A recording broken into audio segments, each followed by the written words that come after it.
নমস্কার। ক্যালকাটা ডায়ালগস থেকে মনোজ দাসের প্রীতি ও শুভেচ্ছা নিন।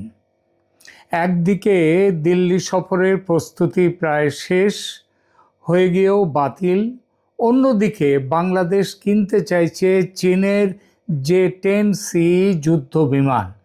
আবার সৌদি আরব, তুরস্ক ও পাকিস্তানকে নিয়ে কথিত মক্কা জোটে বাংলাদেশের যোগদানের সম্ভাবনা নিয়েও শুরু হয়েছে আলোচনা।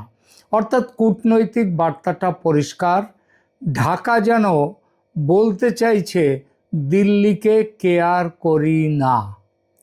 বাংলাদেশ একটি স্বাধীন সার্বভৌম রাষ্ট্র, ভাবতেই পারে এমন কথা, কাকে কেয়ার করবে কিংবা কেয়ার করবে না। কিন্তু ভাবা এক জিনিস আর বলা আর এক জিনিস। মনের কথা সবসময় মুখে বলতে নেই, বলাটা উচিত নয়। আর আন্তর্জাতিক কূটনীতিতে তো এটা একটা অবশ্য মান্য কথা একটা। আর এটা যদি দুই প্রতিবেশী দেশের মধ্যে হয় তাহলে সমস্যা জটিলতর হয়ে যায়। আর এটাই হলো ভারত আর বাংলাদেশের মধ্যে এই আজকের যে তলানিতে এসছে সম্পর্ক, সেই সম্পর্কের একটা ছবি। প্রসঙ্গ ছিল চীনের কাছ থেকে J-10C মাল্টিরোল যুদ্ধ বিমান ক্রয়ের প্রসঙ্গ। এ খবর নতুন নয়, বেশ কিছুদিন ধরেই সংবাদ মাধ্যমে ঘুরছে। বলতে গেলে তারেক রহমানের চীন সফরের সময় থেকেই শোনা যাচ্ছে চীনের কাছ থেকে বেশ কিছু J-10C যুদ্ধ বিমান কিনবে বাংলাদেশ। কতগুলো বিমান, কী দামে কেনা হবে, বেচাকেনার ডিটেলস, কবে নাগাদ কার্যকর হবে এই বিক্রি বাটা, এসব এখনও চূড়ান্ত হয়নি। কিন্তু তারই মধ্যে আজ তারেক রহমানের তথ্য উপদেষ্টা জাহেদুর রহমান এই যুদ্ধ বিমান কেনার প্রসঙ্গ নিয়ে কথা বলতে গিয়ে এমন কিছু বলে ফেললেন যেটা বলার আদৌ কোনো দরকার ছিল না। চীনের কাছ থেকে যুদ্ধ বিমান কেনা হবে ভারতকে মোকাবিলা করার জন্য, এটা ভাবতে খুব বেশি মাথা ঘামাবার দরকার পড়ে না। কারণ যুদ্ধ হয় সাধারণত পড়শি দেশের সঙ্গে। বাংলাদেশ নিশ্চয়ই দূরের কোনো দেশের সঙ্গে লড়তে যাবে না। তার লড়াই হতে পারে মাত্র দুটো দেশের সঙ্গে, যাদের সঙ্গে তার সীমান্ত আছে, এক মিয়ানমার, দুই ভারত। মিয়ানমারের বাংলাদেশ সন্নিহিত এলাকা এখন আরাকান আর্মির কবজায়, আর ধর্মে বৌদ্ধ আরাকান আর্মির সঙ্গে বাংলাদেশের সম্পর্ক আদৌ মধুর নয়। সুতরাং যুদ্ধের সম্ভাবনা যে থাকতেই পারে আরাকান আর্মির সঙ্গে, এ সম্ভাবনা খুবই বাস্তব। এবং বাংলাদেশের সঙ্গে দ্বিতীয় যে দেশটির যুদ্ধের সম্ভাবনা, সেই দেশটি হলো ভারত। ভারতের সঙ্গে বাংলাদেশের যে যুদ্ধ হতে পারে কোনো দিন, এটা 2 বছর আগেও কেউ ভাবতে পারত না। কিন্তু আজ এই ভাবনা আদৌ অবাস্তব নয়। এতকাল বাংলাদেশ, মানে গত 75 বছর, প্রায় 50টা বছর ভারতকে নানাভাবে বিব্রত করেছে। সীমান্ত ঝগড়াঝাটি হয়েছে, সন্ত্রাসীদের প্রশ্রয় দিয়েছে। কিন্তু দু দেশের মধ্যে যুদ্ধ হতে পারে এমন ভাবনা কেউ ভাবেনি, ভাবতে পারেনি। কিন্তু 24-এর 5 আগস্টের পর প্রথমে মোহাম্মদ ইউনূসের 1.5 বছর এবং তারেক রহমানের 6 মাসের শাসনে সম্পর্ক এমন তেতো হয়ে গেছে দু দেশের মধ্যে যে যুদ্ধের ভাবনা একেবারে অসম্ভব নাও হতে পারে। এবং এই সম্ভাবনার কথা ভেবেই বাংলাদেশ এমন দুটি সিদ্ধান্তের ঘোষণা সম্প্রতি করেছে যে ভারতের রাজনৈতিক ও কূটনৈতিক মহল এখন ভাবতে বাধ্য হচ্ছে যে ঢের হয়েছে, বাংলাদেশের সঙ্গে বন্ধুত্ব রাখা আর নয়। 50 বছর ধরে যে সম্পর্ক টিকে ছিল অনেক ঝড়ঝাপটা সহ্য করে, সে সম্পর্ক আর রাখা যাবে না। এই দুই ঘোষণার একটি হলো সৌদি, পাকিস্তান, তুরস্কের সামরিক জোট মক্কা প্যাক্টে বাংলাদেশও সদস্য হতে চলেছে।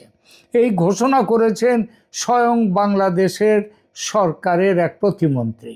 বলা বাহুল্য, পাকিস্তানের সঙ্গে বাংলাদেশ সামরিক জোট করলে ভারতের ভুরু কুঁচকে যাবেই, তার সিকিউরিটি নিয়ে তাকে চিন্তা করতে হবে।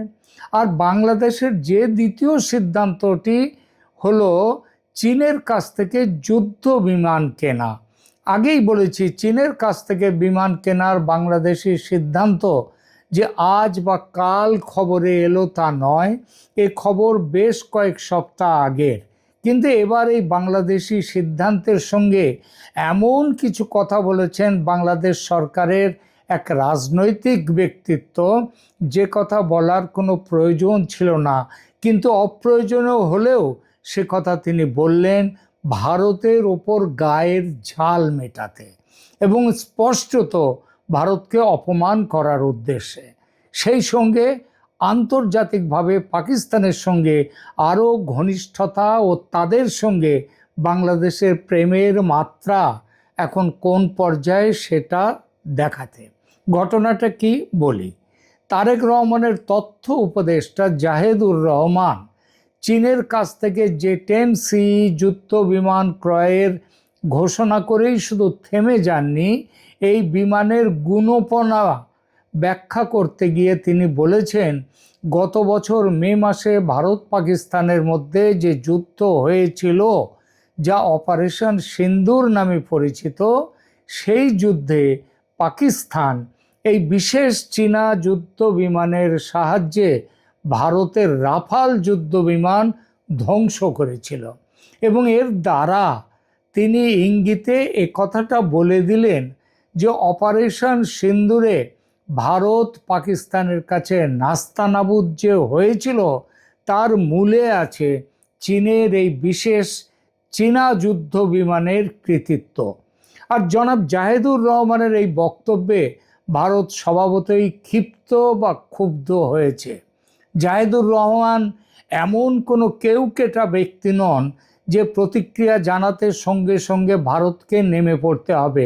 এই তো বোধহয় মাসখানেক আগে তাকে দিল্লি বিমানবন্দরে আটকে দেওয়া হয়েছিল, তিনি ডিপ্লোম্যাটিক পাসপোর্ট না নিয়ে এসে সাধারণ পাসপোর্ট নিয়ে এসেছিলেন বলে। ভারত অফিসিয়ালি আজকে কিছু বলেনি বটে, তবে বাংলাদেশের সঙ্গে সম্পর্ক আরও কয়েক ধাপ নিচে যে নেমে গেল, সেটা আজকে দিল্লির ভেতরের খবর থেকে আমার সেটা মনে হয়েছে। সাউথ ব্লকের কূটনৈতিক মহল জাহেদুর রহমানের এই মন্তব্যকে বালখিল্য সুলভ বক্তব্য মনে করছে। এই জন্যই মনে করছে যে অপারেশন সিন্দুরে পাকিস্তান নাস্তানাবুদ হয়েছিল, এটা শুধু ভারত মনে করে না, মনে করে সারা পৃথিবীর সমর বিশেষজ্ঞরা। বাংলাদেশের কোথায় কোন চ্যাংড়া উপদেষ্টা কি বলল তাতে কিছু এসে যায় না।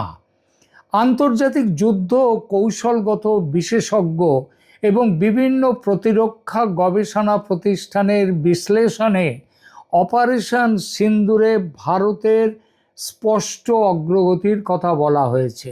ভারতের সুনির্দিষ্ট লক্ষ্যবস্তুতে ভারতের যে আঘাত আনার সক্ষমতা এবং অভিযানের গতি প্রকৃতির ক্ষেত্রে ভারতের যে একটি স্পষ্ট কৌশলগত ও প্রযুক্তিগত সুবিধা বা ক্লিয়ার অ্যাডভান্টেজ ছিল, সেই কথা সবাই মেনে নিয়েছেন আজ।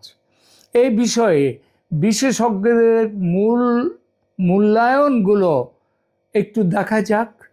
একটা হচ্ছে 2025 সালের মে মাসে পহেলগাঁওয়ের সন্ত্রাসী হামলার পর পরিচালিত এই অভিযানে ভারত দীর্ঘ পাল্লার সুনির্দিষ্ট ক্ষেপণাস্ত্র ও প্রযুক্তি যেমন ব্রহ্মস ও অন্যান্য আধুনিক অস্ত্র ব্যবহার করে পাকিস্তানের অভ্যন্তরে নির্দিষ্ট লক্ষ্যবস্তুতে আঘাত এনেছিল। সামরিক বিশ্লেষকদের মতে, আবার বলি ভারতের নয়, আন্তর্জাতিক সামরিক বিশ্লেষকদের মতে এই অভিযানের গতি ও পরিকল্পনা ভারতের পেশাদারিত্ব এবং ভারতের উন্নত যুদ্ধ কৌশলের প্রমাণ দেয়।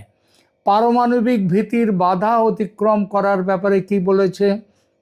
আন্তর্জাতিক থিঙ্ক ট্যাঙ্ক ও সামরিক বিশেষজ্ঞদের অনেকে মনে করেন এই সংঘাত পাকিস্তানের দীর্ঘদিনের যে ফুল স্পেকট্রাম নিউক্লিয়ার ডিটারেন্স বা পারমাণবিক প্রতিরোধের ধারণার সীমাবদ্ধতা প্রকাশ্যে এনেছে। পরমাণু বোমার জুজু দেখিয়ে ভারতকে বড় ধরনের জবাব দেয়া থেকে বিরত রাখা যায়নি। যৌথ সামরিক সমন্বয়ের ব্যাপারে কি বলেছেন আন্তর্জাতিক বিশেষজ্ঞরা? যে ভারতীয় সশস্ত্র বাহিনীর 3 অঙ্গের স্থল, আকাশ ও নৌবাহিনী, তাদের মধ্যে উন্নত সমন্বয় এবং আন্তর্জাতিক আধুনিক প্রযুক্তির ব্যবহার কৌশলগত মহলে ইতিবাচক মূল্যায়ন পেয়েছে। পাকিস্তানের বিপরীতে পাকিস্তানের অবস্থান কি? অন্যদিকে পাকিস্তানের সামরিক ও সরকারি পক্ষ ভারতের এই সাফল্য সংক্রান্ত দাবিগুলোকে স্বীকার করেনি। তারা দাবি করেছে যে ভারত বেসামরিক এলাকা ও স্থাপনাকে লক্ষ্যবস্তু করেছিল এবং পাকিস্তানও তাদের নিজেদের মতো পাল্টা প্রতিরোধ গড়ে তুলেছিল। সংক্ষেপে, সামরিক গতিশীলতা, প্রযুক্তিগত নিখুঁত ব্যবহার এবং পূর্ব নির্ধারিত লক্ষ্য অর্জনের ক্ষেত্রে ভারতের কৌশলগত অবস্থান অনুকূল ছিল বলে অনেক আন্তর্জাতিক বিশেষজ্ঞ স্পষ্ট বলেছেন। যদিও আগেই বললাম, পাকিস্তান বলছে যে তারা নাকি এই যুদ্ধে ভারতের সাথে সমানে পাল্লা দিয়েছে। তো অপারেশন সিন্দুর কাদের জন্য স্থগিত হয়েছিল? মনে রাখবেন, সেটা পাকিস্তানের অনুরোধে। ডিজিএমও পাকিস্তানের, তারা ভারতের ডিজিএমওকে ফোন করে তারা এই জায়গাতে বলে যে যুদ্ধ থামান। যারা জিতে যায় তারা যুদ্ধ থামানোর জন্য ব্যাকুল হয় না। মুশকিলটা হচ্ছে বাংলাদেশ যে এসব জানে না তা নয়, কিন্তু তাদের ভারত বিরোধিতা এতটাই তীব্র এবং পাকিস্তান প্রেম এমন প্রবল যে অপ্রয়োজনীয় এসব কথা তাদের মুখ থেকে বেরিয়ে পড়েছে। আমার স্পষ্ট মনে আছে, অপারেশন সিন্দুরের সময় পাকিস্তান ভারতের রাফাল বিমানকে ভূপাতিত করেছে। এই মিথ্যে খবরে কিভাবে ঢাকায় আনন্দের বন্যা বয়ে গিয়েছিল ও কিভাবে বাজি ফাটিয়ে পাকিস্তানের কৃতিত্ব উদযাপন করেছিল বাংলাদেশিরা। পরে তারা জানতে পারে সে খবর ছিল ভুয়া। তারেক রহমানের উপদেষ্টা সেদিনের সেই ভুয়া খবর এখনো মনে রেখেছেন, আর তার জন্যেই পাকিস্তানের কৃতিত্বের কথা বড় গর্বের সঙ্গে বলেছেন। কিন্তু তার এই কথা বাংলাদেশের জন্য কত বড় ক্ষতি করলো সেটা এবার টের পাবে বাংলাদেশ। নয়াদিল্লি সিদ্ধান্ত নিয়েছে তারেক রহমানের সফর এখন ক্লোজড চ্যাপ্টার। বাংলাদেশকে ডিজেল বা বিদ্যুৎ দেয়া বন্ধ করা হবে, ভিসা আবার কঠোর হবে। এক কথায়, বাংলাদেশের দিকে সহযোগিতার হাত বাড়ানো। এত কিছুর পরে যে হাত বাড়িয়ে রেখেছিল ভারত, সেই হাতটা আস্তে আস্তে এবার পেছনে টেনে নেবে।